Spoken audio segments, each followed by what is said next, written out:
Oops. Okay.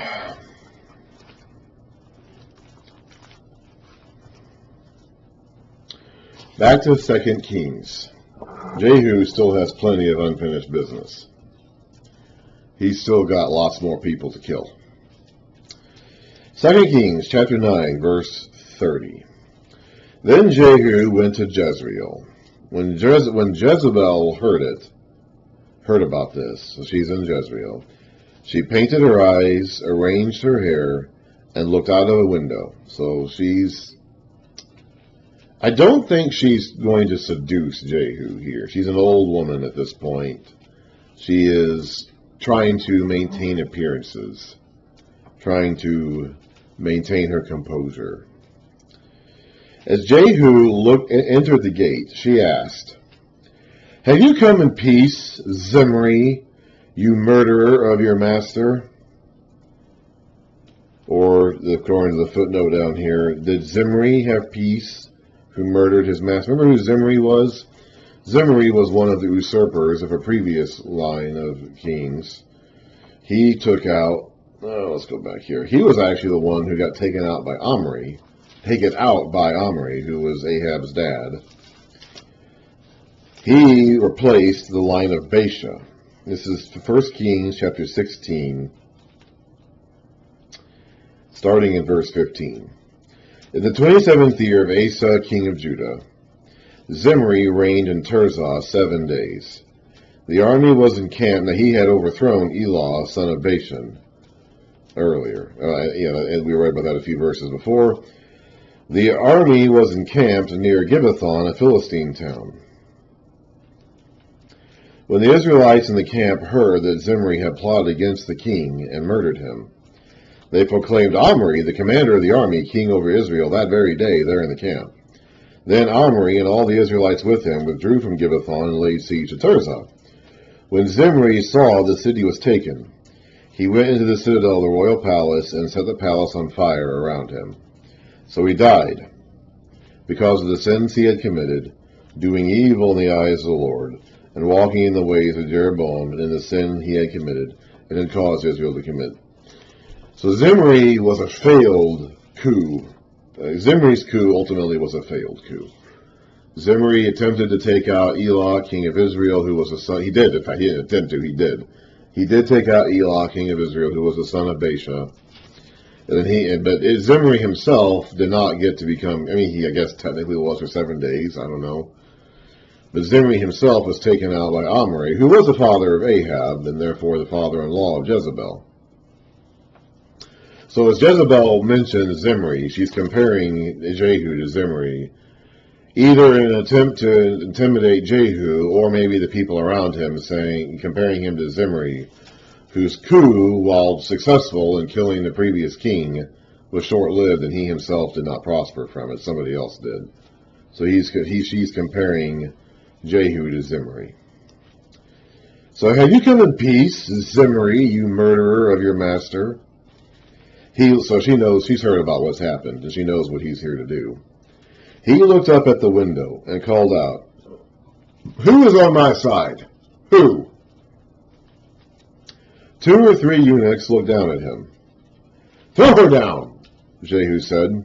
So they threw her down. They didn't take much convincing. Just like those messengers who came to see him on his way to kill the kings in Jezreel. Where were we? Where did they? Hang on a second. I'm so confused. All these names.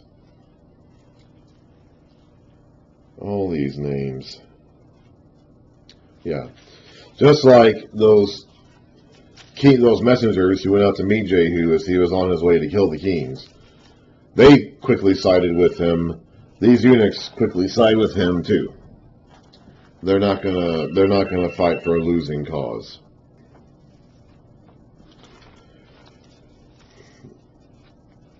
"Throw her down," Jehu said. So they threw her down, and some of her blood splattered the wall and the horses as they trampled her underfoot. Jehu went in and ate and drank. "Take care of that cursed woman," he said, and bury her, for she was a king's daughter. But when they went out to bury her, they found nothing except her skull, her feet, and her hands. They went back and told Jehu, who said, "This is the word of the Lord that he spoke through his servant Elijah the Tishbite. On the plot of ground at Jezreel, dogs will devour Jezebel's flesh. Jezebel's body will be like a refuse on the ground in the plot of Jezreel, so that no one will be able to say, 'This is Jezebel.'" We saw this earlier. This is not a punishment unique strictly to Jezebel. Because even before that, in the days of Jeroboam, son of Nebat, his punishment was to be eaten by dogs, his dynasty.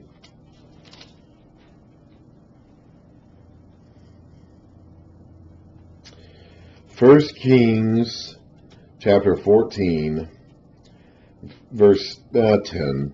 Ahijah, the same guy who told Jeroboam he was going to get the kingdom in the first place, is now pronouncing doom on his dynasty. It says, "Because of this, because of all your sins, I am going to bring disaster on the house of Jeroboam. I will cut off from Jeroboam every last male in Israel, slave or free. I will burn up the house of Jeroboam as one burns dung, until it is all gone.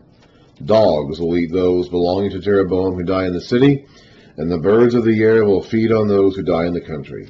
The Lord has spoken." So being destroyed in this fashion is not totally unique to Jezebel, although we do seem to focus a lot more viscerally on her actual account of this death than some of the others.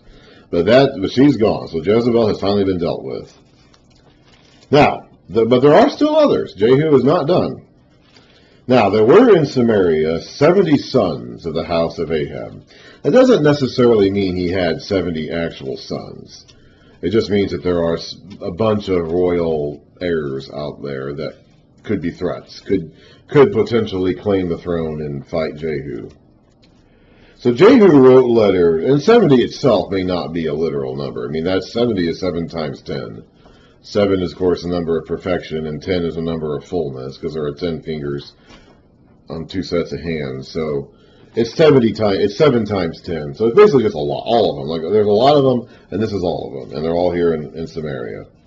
So Jehu wrote letters and sent them to Samaria, to the officials of Jezreel, to the elders and to the guardians of Ahab's children. He said, "As soon as this letter reaches you, since your master's sons are with you, and you have chariots and horses, a fortified city and weapons, choose the best and most worthy of your master's sons, and set him on his father's throne. Then fight for your master's house." So he's goading them into a fight. Honestly, really, of course, he doesn't want to fight them. He'd rather they surrender to him without a fight. But he's goading them into fighting, and he's letting them know that he is going to fight them for the kingship, and they better get ready to fight back. So this is psychological warfare. He's trying to persuade them not to fight back. And it works. But they are terrified and said, "If 2 kings could not resist him, how can we?" So the palace administration, the city governor, the elders, and the guardians sent this message to Jehu: "We are your servants, and we will do anything you say. We will not appoint anyone as king. You do whatever you think best." Then Jehu wrote them a second letter, saying, "If you are on my side and will obey me, take the heads of your master's sons and come to me in Jezreel by this time tomorrow." The heads must be removed. The heads will be removed from the bodies. Then Jehu wrote them I said that already. Now the royal princes, 70 of them, were with the leading men of the city who were rearing them. I don't know how young they were. Apparently they were not very young. Some of them probably would have been adults by this point, young adults. Jehoram, the king of Israel, who was Ahab's son, how old was he? Oh boy, I'm getting him confused with the other Jehoram now. Let's make sure I've got my Jehorams straight. Did we get Israel's king's Jehoram's name, or age, I should say? I don't know if we did. He was the brother of Ahaziah, who died without leaving a son. Wait, there it is. No. we don't get his age. We don't get his age. Sometimes we get the king's age when he becomes king. Sometimes we don't. We don't get this king. As far as I can tell, we don't get this king's age.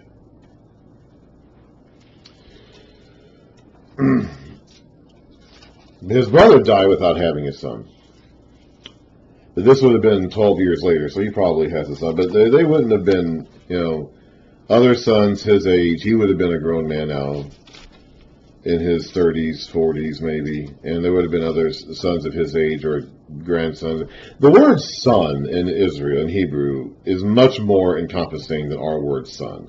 I think the word is ben, and it refers to like just descendants in a way that is much broader in its use than our word son does. So it says 70 sons. That doesn't mean literally 70 literal sons.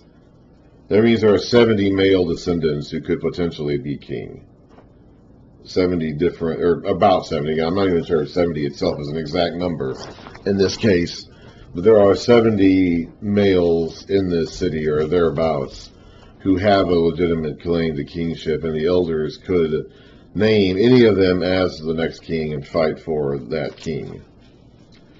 So Jehu is kind of psychologically browbeating them into surrendering without a fight, and to make sure that this is successful, they're going to cut off the heads of these young people, maybe in some cases children, teenagers, young men, who knows. But they're going to die, and their heads are going to be gathered together.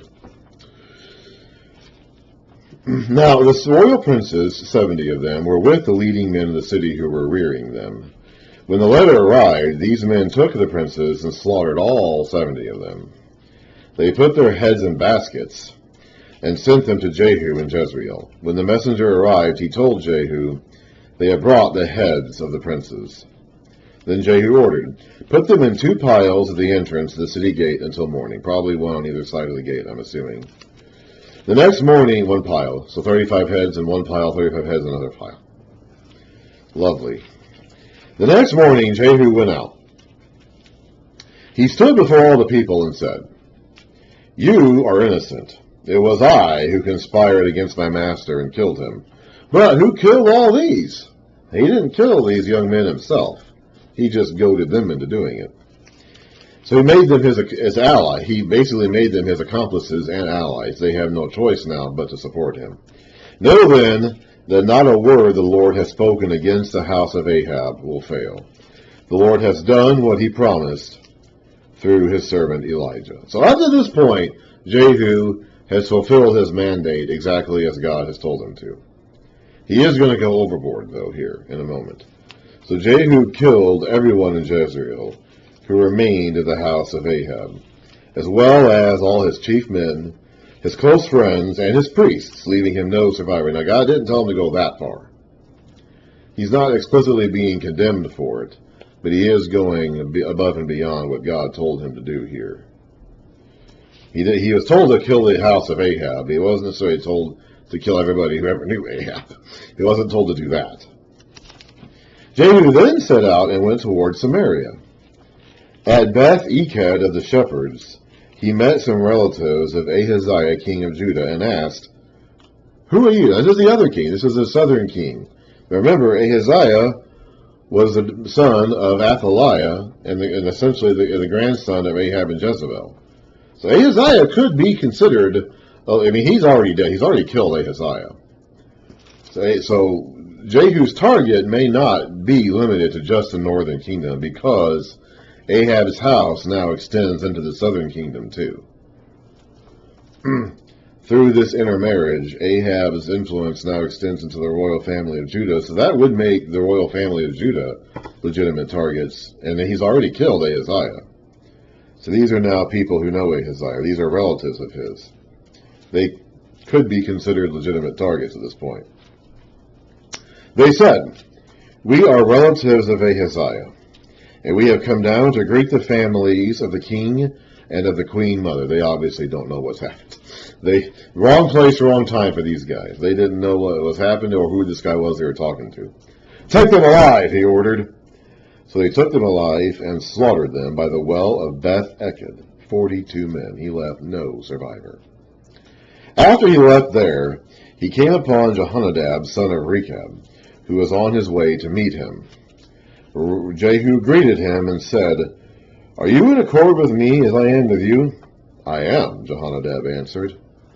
"If so," said Jehu, "give me your hand." So he did, and Jehu helped him up into the chariot. Jehu said, "Come with me and see my zeal for the Lord." Then he had him ride along in his chariot. This is a very honored individual.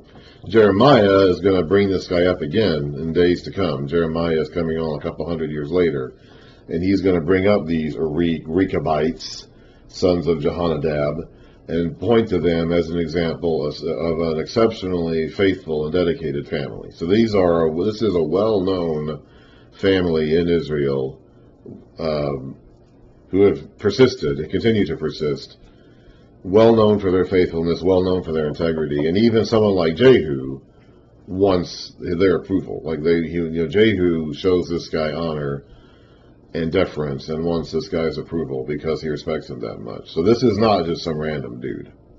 The text, in the text, it's like, where's this guy come from? But this family that he represents is a well-known, very well-respected family. Jehu very much wants to be seen, with this guy supporting him, and they're in his chariot. Then he had him ride along in his chariot. When Jehu came to Samaria, he killed all who were left there of Ahab's family. He destroyed them, according to the word of the Lord spoken to Elijah. Then Jehu brought all the people together and said to them, "Ahab served Baal a little. Jehu will serve him much." So if you thought Ahab was going to be a Baal worshiper, Jehu is going to put Ahab to shame and how much he's going to worship Baal. "Now summon all the prophets of Baal, all his ministers and all his priests. See that no one is missing, because I am going to hold a great sacrifice for Baal. Anyone who fails to come will no longer be allowed to live." But Jehu was acting deceptively in order to destroy the ministers of Baal. Jehu said, "Call," so he's going to gather them all in one place, just like he's done with the royal families already. He's going to gather all the prophets of Baal in one place, and your ministers, not just prophets, ministers, and kill them all at once. And just like that, it's going to be gone. Jehu said, "Call an assembly in honor of Baal." So they proclaimed it. Then he sent word throughout Israel, and all the ministers of Baal came. Not one stayed away. They had to. They were told to come on pain of death. If they had stayed away, they would have been sought out and killed. They crowded into the temple of Baal until it was full from one end to the other. And Jehu said to the keeper of the wardrobe, "Bring robes for all the ministers of Baal." So he brought out robes for them.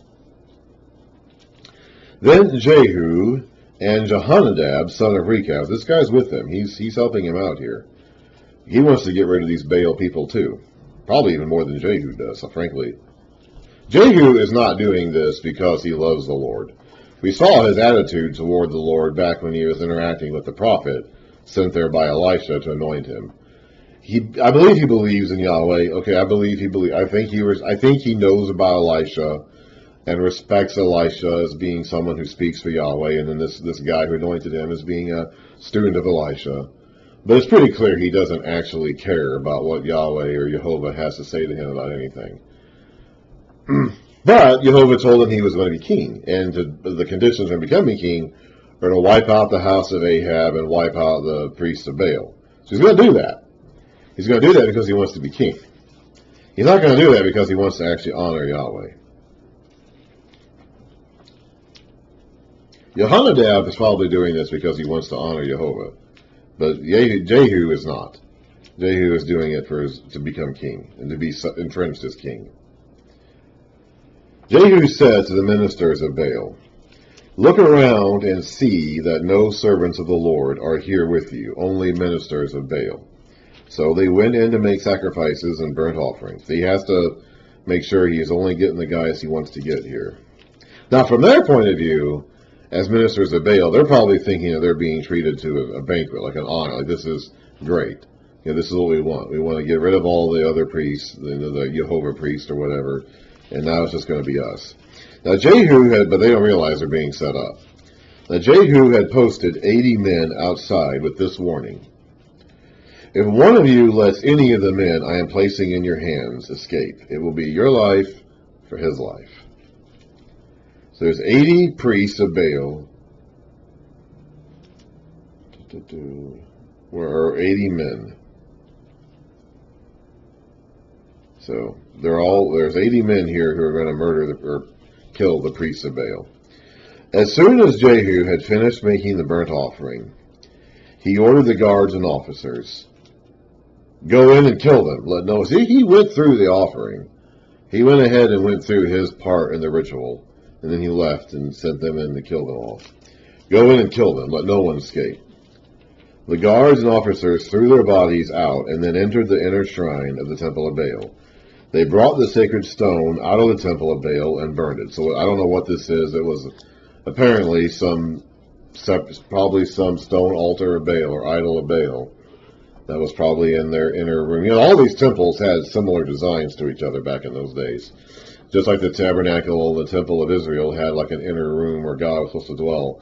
These temples had like these inner rooms where these gods are supposed to dwell. Now, in Israel's case, the room was empty, or at least the Ark of the Covenant was there until it was lost, and then later on it was empty because he didn't allow them to make an image of him to put in this room. But in the other temple's case, it would have been an idol, a statue, or something representing that god. So I'm guessing that's what this is. I'm guessing. They brought the sacred stone out of the temple of Baal and burned it. They demolished the sacred stone of Baal and tore down the temple of Baal, and people have used it for a latrine to this day. That's about as disrespectful and unclean as you can get, to use it as a public unclean place, a latrine. So Jehu destroyed Baal worship in Israel. However, unfortunately, if that sentence had been the end of it, Jehu would have been a great king. Up till now, he went a little overboard in his purge of Ahab's associates. He didn't need to kill everybody who ever knew Ahab. He just needed to get Ahab's family and his royal heirs and the priests of Baal. He's done that. He went a little overboard in the process of doing that, but he's done that. He was faithful. He was told to do that. He was commissioned to do that. He was mandated to do that. He would have been unfaithful not to do that. So up to now, he's been doing exactly what he was supposed to do, with maybe a little bit more zeal than he was supposed to do it with. But unfortunately, there is a however there at the beginning of verse 29. However, he did not turn away from the sins of Jeroboam, son of... If they're ever going to do it, if there's ever going to be a time when the northern kingdom was going to break away from the sin of Jeroboam, it was going to be now. But this was it. They've broken away from Baal, at least for the time being. They've wiped out the house of Ahab and introduced Baal worship to them. They've wiped out the ministers of Baal, the prophet. All of that's gone. And if there was ever going to be a time when they were going to finally turn away from these golden calves that Jeroboam set up 100 years ago at this point. This is like 840 BC. So that was almost 100 years ago when Jeroboam did that. If there was ever going to be a time, it was going to be now. And they didn't do it. Jehu did not go that far. Jehu was not really in it for Jehovah's sake. He was in it for his sake, Jehu's sake. And he did not turn away from the sins of Jeroboam, son of Nebat, which he had caused Israel to commit, the worship of the golden calves at Bethel and Dan. So that's still going on. And now they've crossed the line. If they were ever going to do it, if they were ever going to turn away from that, it would have been now. And they didn't do it, so they're not going to do it in the future. Like, that's it. They're past the moral event horizon. Now it's just going to be a one-way straight shot to exile. About 100 years later, a little over 100 years later. The Lord said to Jehu, because you have done well in accomplishing what is right in my eyes, and have done to the house of Ahab all I had in mind to do, your descendants will sit on the throne of Israel to the 4th generation. Yet Jehu was not careful to keep the law of the Lord, the God of Israel, with all his heart. He did not turn away from the sins of Jeroboam, which he had caused Israel to commit. So in those days, so because of that, so there's a direct connection between that statement and this next one. In those days, the Lord began to reduce the size of Israel. So Israel has to now be punished. They're on a... They had their chance. They got to the point where if there was do or die, it was one or the other. They could do it or they could not do it. And they chose not to do it. They're going to continue worshiping idols. They're going to continue their path of idolatry. So now it's time to make plans for their punishment. So the Lord began to reduce the size of Israel.